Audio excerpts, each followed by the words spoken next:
Satellites are listening to every call you make at a military base. A dome is leaking deadly radiation into the ocean from a small island. And another series of islands are crawling with radioactive sharks. From haunted hotel rooms and secret spy museums to underground cities, these are restricted places more secret than Area 51. Royal Air Force Menwith Hill is a super secret facility in England. It's a military base up in North Yorkshire, and even though it's technically an RAF station, the United States runs most of what goes on there.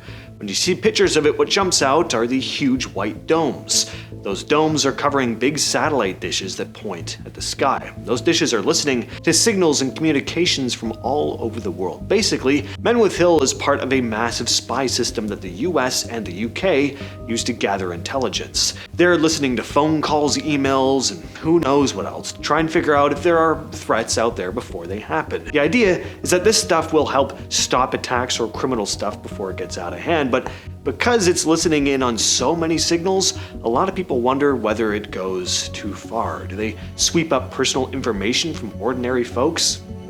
Yeah, almost definitely, and because of that, for decades, people have protested outside the base. They see it as a threat to privacy and don't trust what's happening behind those walls. And understandably so. A place like this makes you wonder where the line is between keeping people safe and just spying on everyone. Out in the middle of the Pacific Ocean lies Runit Island, part of the Eniwetok Atoll in the Marshall Islands. To the untrained eye, it's just another tiny speck of sand and palm trees, but there's something buried here. Between 1946 and 1958, the United States detonated dozens of nuclear bombs across Eniwetok Atoll. The test left the islands contaminated with radioactive soil, debris, and fragments from 6 different islands. In the late 70s, the US launched a cleanup, but not the kind that you'd expect. Workers gathered the radioactive soil and debris and dumped it into a massive crater on the island that had been created during a 1958 nuclear test called Cactus.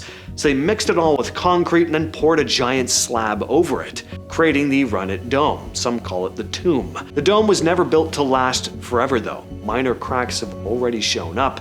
Scientists warn that storms and rising ocean levels could eventually let radiation seep out into the surrounding lagoon. Obviously, the area is strictly off limits.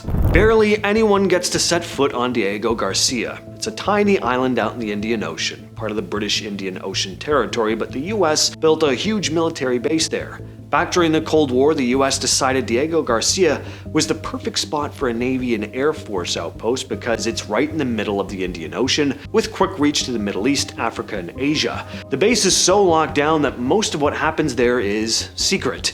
There are stories it's one of the most important US military hubs in the world. Because it's so isolated, rumors have grown up around it for years. Some people claim there's a secret prison on the island where prisoners are taken and never seen again. Others think it might be a place where they test weapons or do experiments that nobody's supposed to know about. None of this has ever been officially confirmed, but because it's off limits and so isolated, it really doesn't seem like much of a stretch. What we do know is this: unless you're military or have some special clearance, you're not stepping foot on that island. The Farallon Islands are a group of rocky little islands off the coast of California that most people call the Devil's Teeth, and that name fits. A bunch of things make this place dangerous. First, there are a lot of hazards in the water around this island. There are shoals and jagged rocks that can rip the bottom out of a boat if you get too close. Second, the water is full of sharks, a lot of them. And then there's the radioactive waste. Back in the day, tens of thousands of metal drums full of radioactive material were dumped around the islands. Around 47,800 drums. These drums have been sitting there for decades, and many of them are slowly leaking. So that means the water, the fish, and the wildlife around the islands are getting exposed to radiation.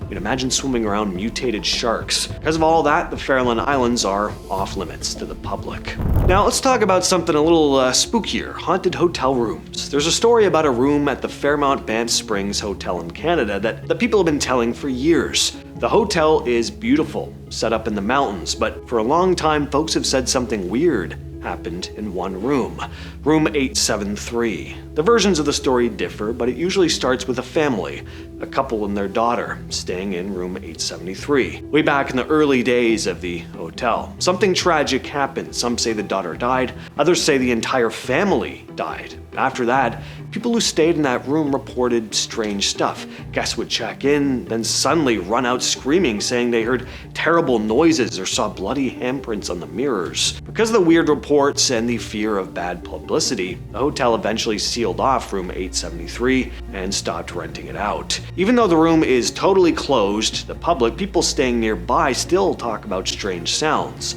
like crying, footsteps, or shadows moving around. The hotel staff usually act like the room never existed if you ask them about it, but if you walk down the hallway on the 8th floor, there's a weird gap where a room should be, complete with a ceiling light just like the other rooms. And you'll see rooms ending in 7-3 on each floor except that one. Denver International Airport is a busy place where millions of people fly in and out every year, but for some reason it's also one of the most talked about spots for conspiracy theories in the United States. On the surface, it's just an airport, but people will point out the weird artwork, the strange symbols, and unusual design elements. One of the big parts of the rumor mill is the talk about underground tunnels and secret spaces beneath the airport. Sure, the airport does have tunnels. Every big airport has tunnels for things like baggage handling or maintenance, but some people claim these tunnels aren't just for luggage. They think behind closed doors there could be secret bunkers for important people if disaster hits. Some even believe there are alien bodies stored away down there. These wild ideas mostly come from the fact that the airport's layout and artwork feel different from what you'd see at other airports. And there's that big blue horse statue out front with glowing red eyes, often referred to as Blucifer online. Whether it's meant to be creepy or not, the whole vibe of the place makes it easy for conspiracy talk to spread. The Deep Underground Command Center, or DUCCS, may or may not actually exist. Back in 1962, the US government pitched a plan to build a massive underground facility deep beneath the ground, between 3,000 and 4,000 feet down. The idea was that if there was a nuclear attack, people inside this underground center could survive and keep running parts of the government or military. Two versions were talked about, a smaller one that could hold about 50 people, and a larger version that could expand to about 300. The plans were intense. The facility was supposed to withstand massive explosions, way bigger than any single explosion used in World War II. Engineers of the time said it could survive blasts of up to 200 to 300 megatons on the surface, or around 100 megatons if the blast was deeper. It was pitched to President Kennedy just before he died, and after that point the project basically disappeared. Public records say it never got built, but some people still wonder if parts of it actually do exist somewhere deep underground. Mount Shasta in Northern California is a massive mountain that's beautiful and peaceful on the outside, but it's also the center of one of the wildest legends you'll ever hear. See, for a long time, people have talked about a hidden underground city beneath this mountain. According to the stories, this underground world isn't just a cave system, it's a whole city. Some versions claim it's home to an advanced civilization that either came from another world or survived from an ancient lost land called Lemuria. Lemuria is kind of like Atlantis in the way people talk about it. The legend says this continent once existed in the Pacific, but sank into the ocean long ago. Supposedly, some of the survivors found their way to Mount Shasta and built a city under the mountain. When we imagine places on Earth that are unexplored, most people think of the deep ocean.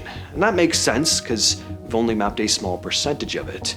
But there are parts of land that are still barely touched by science too. The Northern Triangle subtropical forests are one of these places. These forests span parts of Honduras, Guatemala, El Salvador, and stretch out across huge stretches of land. Compared to something like the Amazon, you don't really hear about the Northern Triangle nearly as much, but it's packed with life, from all kinds of plants to animals that researchers haven't fully studied yet. Scientists who have looked at the area a little bit see it's a gold mine waiting to be explored. There could be species we've never seen before.